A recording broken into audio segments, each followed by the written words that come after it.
Boa noite. Tá meio alto, né? Alô? Tá melhor? Beleza, então. Boa noite, pessoal.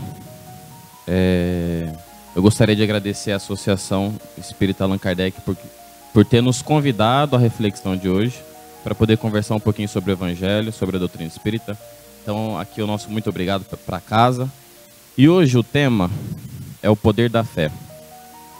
E a gente vai começando, eu vou pedir licença para vir aqui à frente, que eu acho que fica mais fácil. A gente primeiramente vai começar a contextualizar o mundo em que a gente vive. Nós todos sabemos que o planeta Terra se encontra no estágio evolutivo chamado provas e expiações. A gente aprende isso no Evangelho, segundo o Espiritismo. Na Gênese, Kardec faz uma síntese sobre isso também.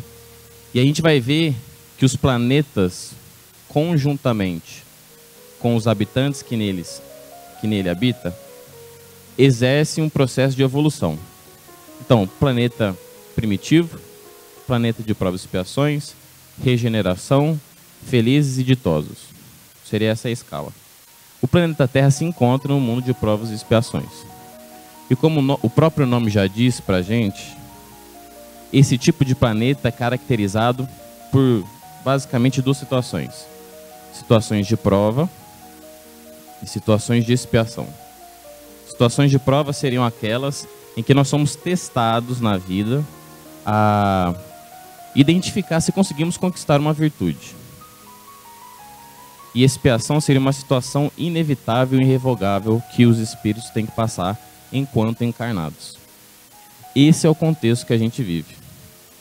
Só que aí a gente pode se perguntar, essas provas e essas expiações são em decorrência do quê? Alguns poderão pensar que pode ser um castigo divino. Deus, por um capricho, ele se vinga das criaturas quando elas cometem o seu erro. Esse pensamento é vigente ainda em muitos lugares. Só que com a doutrina espírita a gente vai entendendo que não é bem assim que funciona. Nós sabemos que existe uma lei divina chamada lei de ação e reação. E aquilo que nós passamos, sofremos, na verdade é consequência de ações dessa própria vida, ações passadas dessa própria vida, ou ações de uma encarnação passada, que a gente vem para de alguma maneira restabelecer alguns vínculos. Então a gente tem que ter em mente que o castigo divino não acontece. Senão estaria contra um dos atributos da divindade. Certo? Então esse é o contexto que a gente vive. Então, se eu sei que as aflições minhas são em decorrência de algumas atitudes que eu fiz, a dor agora, ela se apresenta em outro aspecto. Como assim? A dor agora, ela mostra pra gente alguma coisa que está errada.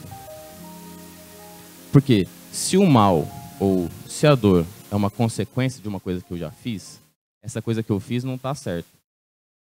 Não está de acordo com as leis divinas. Então a dor vai ser um sinal daquilo que está em desajuste dentro de mim. Certo? Então quando a dor aparece, ela tem um propósito agora de ser uma professora, de ser uma mestra, para a gente conseguir olhar para ela e falar assim, ó, ela está querendo me ensinar alguma coisa. E aí a visão de dor muda.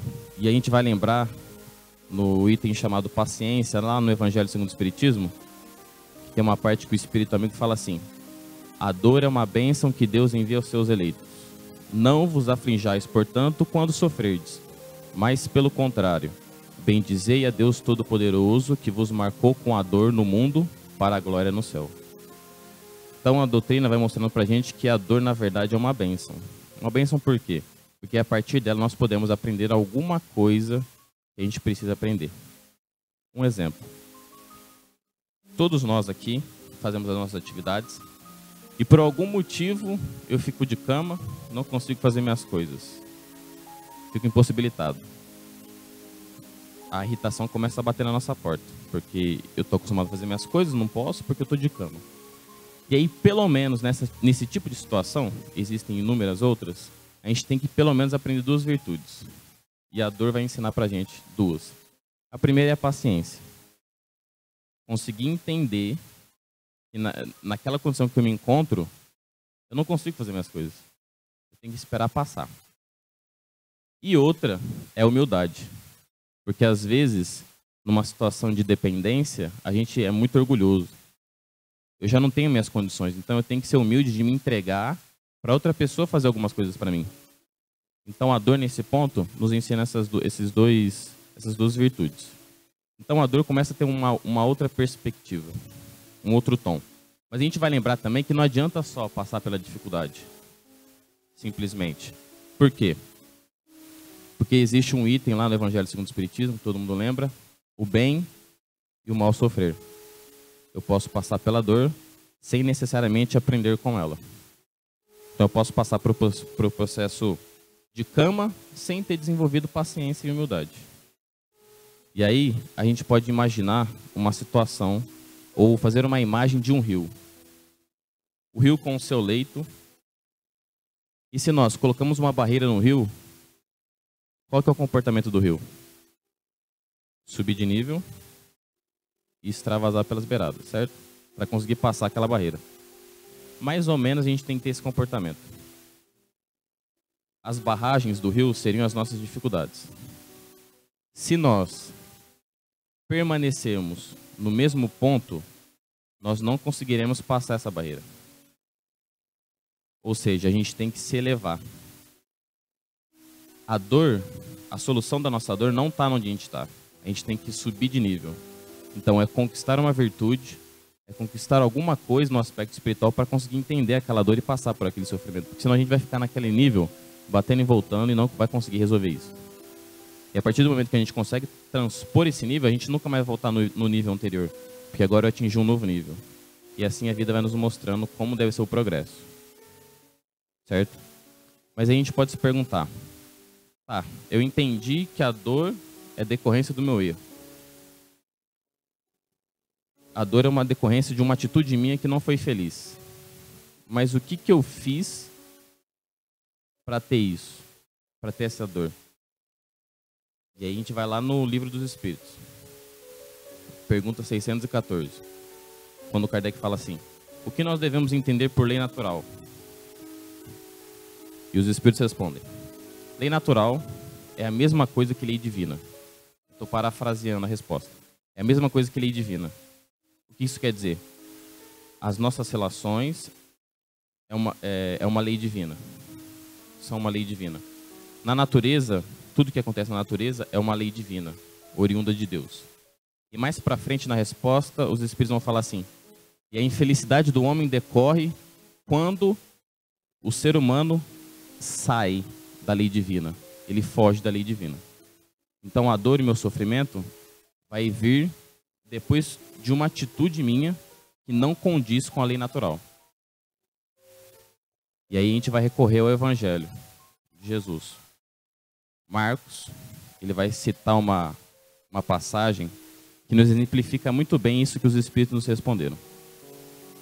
Lembrando aqui que quando a gente vai falar do Evangelho, nós temos que tirar o espírito da letra. Porque se a gente ficar preso ao literal, a gente cai no equívoco de interpretar de uma maneira. Mas, na verdade, Jesus quer dizer uma outra coisa. E aí, Marcos nos narra o seguinte. Jesus estava em Jericó. Depois de algumas pregações, ele decide sair da cidade e voltar para a casa de Simão Pedro. E no caminho, Jesus, alguns discípulos e uma multidão que os acompanhava, encontram no caminho, Jesus estava no caminho, encontram um cego, chamado Bartimeu. Bartimeu era um cego pedinte. Como é que eles sabiam isso? Porque o Bartimeu usava uma capa, e naquela época pessoas que usavam capa eram tidos ou eram taxados como pedintes. Então eles sabiam que era um cego pedinte. Então Jesus estava no caminho, e Bartimeu havia escutado que o Messias estaria em Jericó, naquela região ali. E ele escuta o burburinho do pessoal falando de Jesus. De pronto ele percebeu que Jesus estava ali no caminho, começa a gritar à beira do caminho: Jesus, Filho de Deus vivo, tenha misericórdia de mim. A multidão que acompanhava Jesus volta-se para Bartimeu e manda ele ficar quieto. Bartimeu, fica quietinho aí. Bartimeu, em contrapartida, grita de novo: Senhor, Jesus, Filho de Deus vivo, tenha misericórdia de mim. Então Jesus, um espírito puro que já entendia o que estava acontecendo ali possivelmente, ele para, volta-se para a multidão e fala assim: multidão, chama Bartimeu para vir aqui. A multidão chega a Bartimeu e fala: Bartimeu, vem que o Messias quer falar contigo. E aí Bartimeu faz alguns movimentos que a gente precisa entender para conseguir extrair a mensagem. Bartimeu se levanta, tira a sua capa e vai até o mestre. Diante de Jesus, ele recebe a seguinte pergunta: Bartimeu, o que queres que eu faça? Bartimeu então responde: eu quero voltar a ver. Jesus impõe as mãos, Bartimeu é curado e a partir daquele momento segue a caravana junto com Jesus. E o que isso tem a ver com a resposta da 614? Primeiro ponto: Jesus é um espírito puro. Segundo a escala espírita, lá na pergunta 100 do Livro dos Espíritos, a gente vai ver lá a classificação de espírito puro. O espírito puro é o espírito que sabe tudo de todas as coisas, como diz o texto. E Jesus é esse tipo mais perfeito que Deus nos enviou como guia e modelo. Livro dos Espíritos. O que isso quer dizer? Que Deus enviou Jesus para a gente para que Jesus pudesse nos ensinar algumas coisas, como deve ser a nossa postura nas situações de acordo com a lei divina. Então Jesus veio mostrar para a gente como deve ser a nossa comunhão com Deus e com as coisas do mundo. Todo o seu evangelho é pautado em situações que a gente tem como base para seguir a nossa vida. Então, quando a gente vai lá no texto e vê Jesus no caminho, o que significa o caminho? O caminho significa as leis divinas. Jesus andando no caminho mostra que Jesus estava cumprindo a vontade de Deus.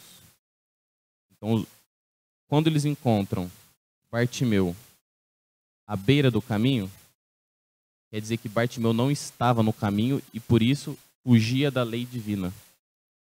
E aí a gente vê na resposta: a felicidade do homem decorre quando ele foge da lei divina.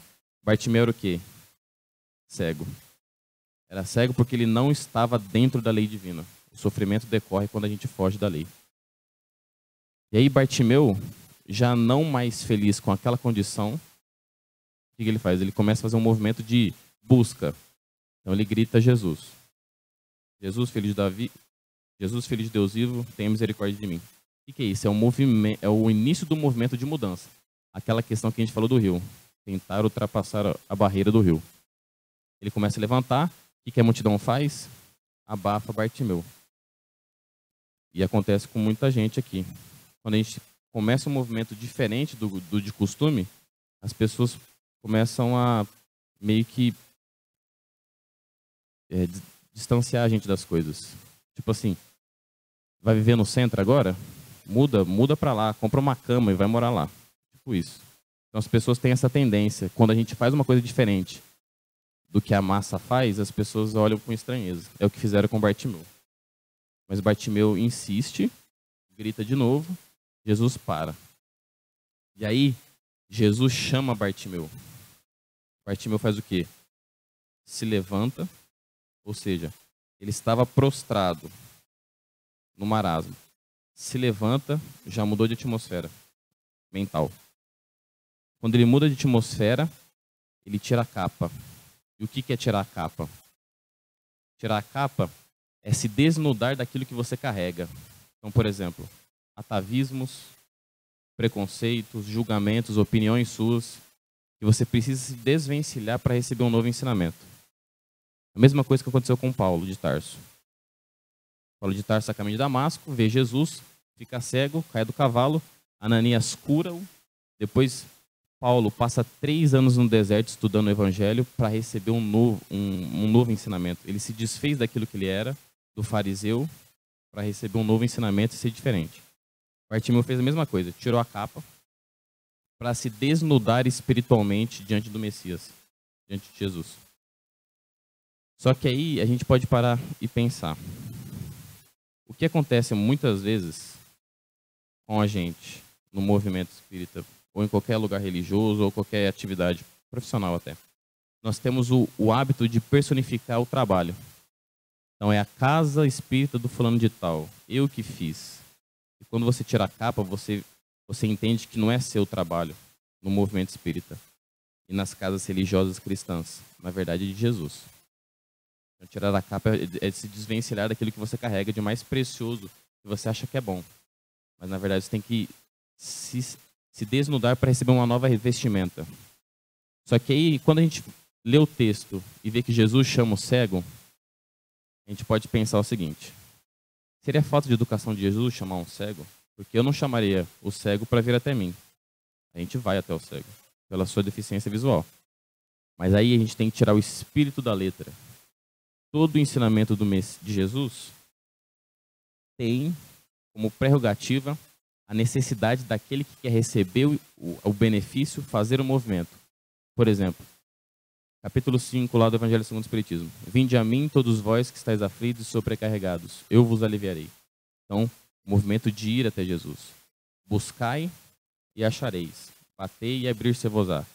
São todos movimentos que a pessoa que quer receber o benefício tem que fazer. Então, com Bartimeu não seria diferente.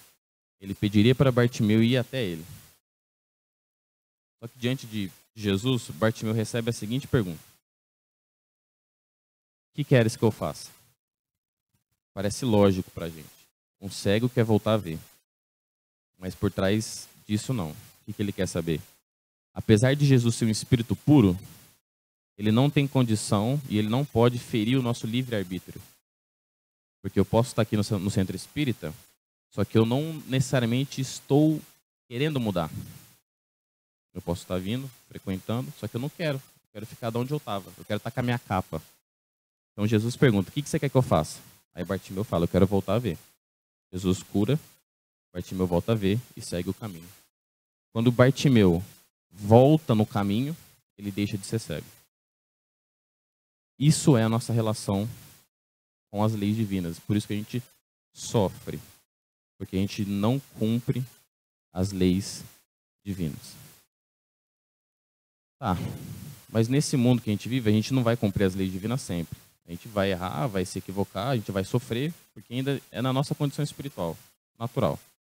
Então a gente precisa de uma ferramenta para conseguir vencer as nossas dificuldades. E essa ferramenta é o quê? É a fé. Só que agora a gente vai ter uma visão de fé um pouco diferente daquilo que a gente costumeiramente traz conosco. E aí eu vou pedir licença para ler um parágrafo do livro Pensamento e Vida, de Emmanuel, em que ele vai falar sobre fé. Ele diz assim, ele define fé da seguinte maneira: fé é uma força que nasce com a própria alma, certeza instintiva na sabedoria de Deus, que é a sabedoria da própria vida. Palpita em todos os seres, vibra em todas as coisas. Mostra-se no cristal fraturado que se recompõe humilde e revela-se na árvore decepada que se refaz gradativamente, entregando-se às leis de renovação que abarcam a natureza. O que é fé? Fé é uma força que nos movimenta a enfrentar as dificuldades. Fé agora deixa de ser crença e passa a ser confiança. Por quê? Lá no livro Consolador, Emmanuel vai trabalhar melhor essa ideia. Quando a gente tem uma fé-crença, nós acreditamos, nós não confiamos. É diferente crer e confiar. E, por exemplo, eu posso acreditar que aquele médico vai fazer uma boa cirurgia em mim, ou em qualquer pessoa. A partir do momento que ele falha, eu já não acredito mais nele. A minha fé, crença nele já não existe mais. Então, a crença a gente pode mudar. Agora, a fé, certeza e confiança, isso é uma fé construída, como qualquer outra virtude. Então, a fé, certeza, você precisa trabalhar essa fé. E essa fé que ele fala aqui, que essa força, se encontra em cada um de nós aqui. Só que, além disso, ela se encontra na natureza. E ele dá 2 exemplos. O cristal, e aí que a gente pode falar do grafite. Grafite, ele confia na alta pressão e na alta temperatura para se transformar em diamante. Nós, na nossa vida diária, também exercemos atitudes de fé sem perceber. Quando a gente vê essa fé como confiança. Quando a gente come, nós confiamos em quem? No nosso aparelho digestório. Então eu como sabendo que ele vai fazer a função dele. Isso é fé e confiança. Eu sei que ele vai fazer. A partir do momento que ele não faz, aí a gente tem que precisar de uma intervenção. Fé, confiança é isso. É saber. É ter certeza que isso vai acontecer. E aí a gente precisa começar a trabalhar essa fé. E como a gente vai trabalhar essa fé? A doutrina espírita nos ajuda muito nisso. E aqui a gente vai apresentar 2 pontos para a gente conseguir construir essa fé bem elaborada. Então imaginemos a nossa fé como uma plantinha que acabou de romper a semente e agora vai construir as raízes. A primeira parte da nossa construção de raiz é a base da doutrina espírita. Qual que é a base da doutrina espírita? Primeira pergunta do Livro dos Espíritos. O que é Deus? Essa é a base. Temos que entender Deus. E aí a gente vai fazer uma comparação da evolução do nosso pensamento de Deus com psicologia do desenvolvimento. Quando a gente vai ver uma criança, quando a gente vai estudar o desenvolvimento de uma criança, a gente percebe que ela aprende com o concreto. O que eu quero dizer com isso? Ela aprende muito com sensitivo. Então, para elas, é muito interessante impressionar os sentidos. Vivência, brincadeiras com coisas concretas, porque ela não tem a capacidade de abstração. Ela não consegue imaginar as coisas ainda. E uma brincadeira que a gente faz e que a gente não percebe, e as crianças até choram. Quando você fala assim, vou pegar o seu nariz, e a criança chora, é porque ela realmente acha que você pegou o nariz dela. Porque ela não está no plano da abstração, ela está no plano do concreto. A partir que a criança cresce, e você vai fazer isso com uma criança maior, peguei o seu nariz, ela vai dar risada, porque agora ela sabe que você está brincando. Então as crianças menores estão nesse plano do concreto. Por que eu estou falando isso? Porque a evolução do nosso pensamento de Deus segue muito parecido a essa ideia. Porque no início da nossa civilização, qual era a nossa relação com a divindade? Acreditar em coisas concretas. Por exemplo, Deus trovão, Deus terra, Deus fogo, concreto. A gente não conseguia abstrair a ideia de Deus. Vivemos assim por muito tempo. Mitologia grega, romana. E aí lá com Abraão, a ideia monoteísta começou a dar uma ideia melhor de Deus. Só que mesmo assim, a gente ainda, e até hoje, a gente tem a ideia de um Deus pessoa. Um senhor sentado, barbudo, anotando tudo que a gente está fazendo. Ó, Deus está vendo o que você está fazendo. Isso ainda é plano do concreto. Eu tenho que imaginar Deus como uma pessoa. E isso a gente está começando a desconstruir a ideia de um concreto. Por quê? Quando a gente vai lá no Livro dos Espíritos e Kardec pergunta o que é Deus, ele muda a ideia de Deus. Por quê? Ele não perguntou quem é Deus. Porque quem é Deus dá a ideia de pessoa. Quem que é aquele fulano ali? Pessoa. Agora, a gente não fala o que é aquele fulano. Desconstruiu a ideia de Deus como pessoa, como um homem barbudo. Quando ele pergunta o que é Deus, ele abre campo para abstração. E a resposta é ainda mais abstrata ainda. Deus é a inteligência suprema, causa primária de todas as coisas. Desconstrução da ideia de Deus. Só que Kardec, ainda ele vai trabalhar um pouco melhor a ideia de Deus, quando ele vai falar dos atributos da divindade. Porque ainda a gente precisa ter alguma coisa concreta para entender Deus. A gente ainda não consegue alcançar os mistérios divinos. E aí ele classifica Deus com seus atributos lá. Eterno, imutável, soberanamente justo e bom, todo-poderoso, todo-presente, onisciente, onipotente, onipresente. Para a gente ter um norte. E aí a gente começa a ter uma ideia de Deus diferente daquela que a gente tem. E aí, mais para frente, Kardec vai trabalhar o quê? As leis divinas. Mostrando para a gente que Deus não é um ser alienado da criação. Deus não está lá no seu gabinete olhando as criaturas e falando, ó, meus filhos, você está fazendo tudo errado. Não. Deus está presente na criação em todos os lugares. Mas não na ideia panteísta. Eu sou Deus e Deus sou eu, é uma coisa só. Não. Por quê? As nossas relações são mediadas por leis divinas, criadas por Ele. Então, lei de sociedade, lei de destruição, lei de renovação, lei de destruição ou renovação, lei de progresso, lei de adoração, lei de reprodução. Tudo que a gente faz tem o componente Deus. Por isso que agora Deus já não é um ser alienado, é um ser presente na criação. Ele está aqui com a gente, nas nossas relações. Certo? Quando a gente começa a ter essa ideia de Deus, e principalmente numa característica, no atributo dele que é muito importante, soberanamente justo e bom, eu agora consigo entender que as minhas dificuldades, as dificuldades que eu passo, elas não são maiores do que aquilo que eu posso suportar.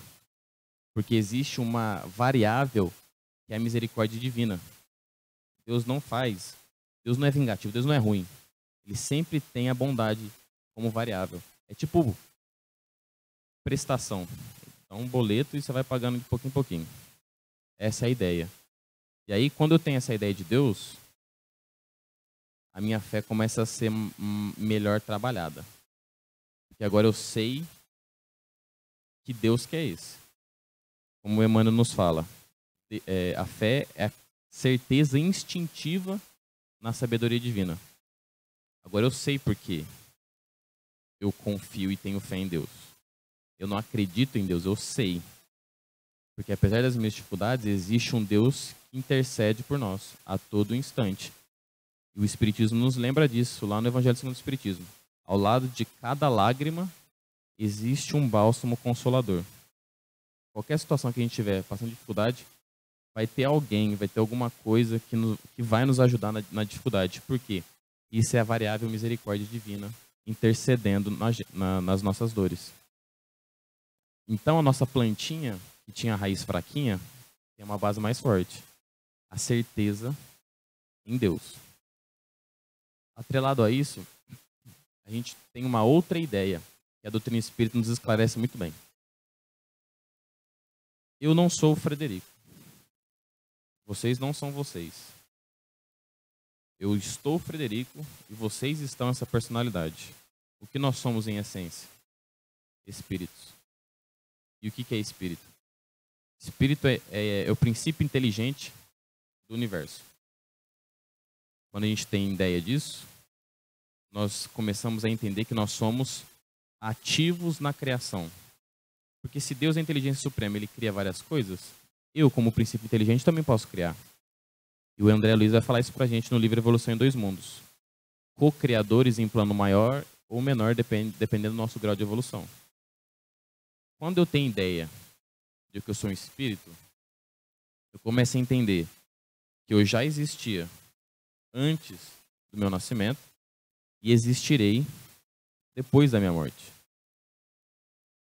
A ideia de vida muda agora. O paradigma de existência muda. Minha vida agora não se resume a mais 20, 30, 80, 90 anos. Agora eu sei que isso é uma passagem. E aí eu entendo que as minhas dores, por mais que sejam intensas, uma hora passa. E eu não vou deixar de existir depois da morte. E aí agora eu sei que existe um Deus que vela por nós. E agora eu sei que eu sou um espírito imortal. Muda toda a visão de vida nossa. E muda o modo como nós encaramos a vida e as dores. É aquilo que Kardec fala pra gente. A verdadeira fé é aquela que consegue encarar face a face a razão em qualquer época da humanidade. Isso é fé raciocinada. É saber por que eu confio nisso. É ter a certeza de que é assim e ponto final. Então eu não me desespero diante da dificuldade. A fé verdadeira, ela é serena diante da dor. E aí a gente consegue passar pelas situações de uma maneira melhor, sem desespero. E aí a gente vai entender o que é fé divina e o que é fé humana lá no Evangelho segundo o Espiritismo. Fé divina é confiança em Deus e a fé humana é confiança em nós mesmos, porque eu sou um princípio inteligente do universo. Eu sou capaz de ser um agente ativo na minha criação. E a gente está vendo aqui que as dores são decorrentes das nossas próprias ações. Então eu sou criador, eu sou agente ativo na criação. E aí a gente vai ver no Evangelho inúmeros exemplos de espíritos, verdadeiros cristãos, que exerceram a fé de uma maneira muito intensa. E aqui a gente pode lembrar de duas personagens, todos nós conhecemos. A primeira é Joana de Cusa, que a gente vai encontrar como uma mulher que acompanhava Jesus em todas as situações, inclusive ajudava financeiramente Jesus, e vai até o mestre porque o seu marido não aceitava o Cristo como o Messias. E aí ela tem muita dificuldade de entender isso, vai conversar com Jesus, está lá narrado no livro Boa Nova. Vai lá conversar com Jesus, vai manter um diálogo, Jesus incentiva ela a continuar, ela trilha a sua vida, mesmo o marido sendo contra o cristianismo, ela continua trabalhando. E lá no final da vida, quando ela é testada na sua fé, nós vamos encontrar ela em uma situação muito difícil. Porque no momento que ela vai ser morta pelos romanos, está ela e o seu filho para ser queimado vivo. Naquela situação, o filho gritando para que a mãe abdicasse o Messias, Joana não tinha outra postura senão a de lembrar de Maria de Nazaré, que viu o próprio filho ser crucificado e não podia fazer nada. Então ela se lembra de Maria de Nazaré, porque a questão é a seguinte: quando a dor vem, ela vem e ela dói. Não é porque eu tenho fé ou que eu conheço a doutrina espírita que ela não vai doer. Um até logo de um ente querido dói. A dor física dói. Mas agora, quando eu sei e estruturo a minha fé, eu consigo passar por essa dificuldade sem desespero. E agora eu sei que existe um Deus e que aquela pessoa que por acaso desencarnou está me esperando lá. Isso é o caráter consolador da doutrina espírita. Isso é fé. Essa força que nos mantém ativos na criação. Então Joana de Cusa vê aquela situação e o seu algoz humilhando ela. Falando assim, se seu mestre só te ensinou a morrer, ao que ela responde assim, não, ele só não me ensinou a morrer como me ensinou a te amar. E aí eles são queimados vivos. Um exemplo vivo de fé. Um outro exemplo é Simão Pedro. Simão Pedro parece muito com a gente. Ao mesmo tempo que ele é muito bom, ele é muito duro. É a fragilidade humana ainda, vacilante. E Simão Pedro, acreditando-se ser o apóstolo, um dos mais experientes do grupo, infalível. E a gente vai ver lá na Santa Ceia ou na Última Ceia, uma situação muito peculiar. Quando Jesus fala assim, vão me entregar e eu vou ser crucificado. Os discípulos falaram, imagina, a gente está aqui para cuidar de você. Pedro, inclusive, fala assim, eu vou com você até a prisão. Aí o Messias torna para ele e fala assim, Pedro, você vai me negar antes que o galo cante 3 vezes. E eu, de forma nenhuma, eu sou Simão Pedro. Quem está pensando que eu sou? O que aconteceu? Jesus foi preso. Quando Simão Pedro foi testado, negou Jesus 3 vezes. Simão Pedro carregou aquela dor por muito tempo.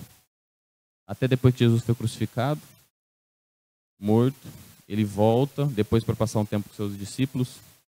E aí ele, numa conversa íntima com Pedro, ele vai dizer assim, Pedro, aquelas 3 perguntas repetidas que ele faz. Tu me amas? E Simão Pedro responde, sim, mestre. Eu te amo de toda a minha alma e de todo o meu coração. Aí Jesus fala, então apacenta as minhas ovelhas. Pedro ali, ele sente o alívio porque ele acreditava que Jesus estava magoado com ele, porque havia negado ele. E aí Pedro, ele sente a confiança de Jesus, começa a trabalhar, e lá no livro Paulo e Estevão a gente vai ver o tanto que Pedro trabalhou na casa do caminho, tanto que foi difícil. E aí no final da vida, já com uns 80 anos passados, preso lá em Roma para ser morto, ele é questionado pelos romanos. Simão Pedro, você não quer negar o seu mestre e assumir que o imperador é o verdadeiro rei? Ele fala, de modo algum, o meu mestre é Jesus Cristo. O que os romanos fazem? Pegam a mulher dele, que já havia passado por torturas, joga diante dele. Pedro então vê aquela situação, dói. Ele vê, se choca com aquela situação de ver a esposa torturada e alquebrada. Ele sente a angústia. Só que o que ele faz? Ele ora, se recompõe e torna o algoz falando assim, não, Jesus é meu mestre. Os romanos jogam a mulher dele aos leões e ele é levado para ser crucificado. Então, quando ele é crucificado, ele pede para ser crucificado de ponta cabeça porque ele não se sente digno de ser crucificado como mestre. E nesse meio termo, as pessoas que estavam presas com ele, vários cristãos, tinham por Pedro um respeito muito grande. Porque Pedro foi aquele homem que, apesar das suas fragilidades humanas, as suas tendências negativas, conseguiu construir uma fé verdadeira e se tornar um verdadeiro cristão. Porque o verdadeiro cristão é como um rio. Quando a gente vê um rio na televisão, a gente vê que sempre existe uma mata ciliar do lado. Aquela mata é vibrante, é viva. O verdadeiro cristão, onde quer que ele passe, ele deixa um rastro. Igual o rio, deixa a mata. Pedro era esse tipo de cristão. Onde ele passava, as pessoas tinham respeito. Inclusive, alguns soldados romanos tinham respeito por ele.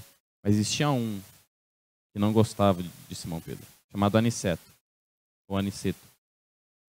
Quando Pedro está crucificado, Aniceto o humilhava, o xingava, ele atira uma pedra na cabeça de Simão Pedro, corta ali a fronte, Simão Pedro morre esgotado e torturado por causa da cruz. Mas Pedro é interessante, quando a gente vai ler a Antologia Mediúnica do Natal, tem essa situação. Pedro já não estava ali mais. Ele estava sendo recepcionado por Jesus. Quando ele é recebido por Jesus, Jesus leva ele para descansar. Simão Pedro passa alguns dias. Depois de uma conversa com Jesus, já depois de recuperado, Jesus fala assim, ó, Pedro, eu estou indo para a terra porque existem alguns cristãos que vão ser sacrificados e eu preciso estar lá junto com eles. Simão Pedro, não, mestre, eu vou junto com você. Então os dois descem para uma missão e no determinado momento Jesus fala assim, ó, Pedro, estão te chamando ali. Aí Pedro atina a visão e vai até um homem que estava com uma criança no colo. A criança estava febril, quase desencarnando.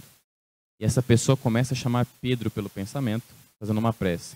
Quando Pedro vai ver, é Aniceto, que lembrava daquele homem que ele havia crucificado como um homem vibrante, porque Pedro fazia curas. E aí ele se lembrou de Simão Pedro, em prece, roga a Pedro. Pedro dá um passe magnético na criança, a criança volta à vida, se restitui organicamente e Aniceto torna-se cristão. Pedro é um exemplo daquela pessoa que construiu a sua fé. Mas aí a gente pode se perguntar, mas hoje a gente não vai ser crucificado, queimado vivo, atirado aos leões. Realmente a gente não vai ser assim. A nossa morte não vai ser assim.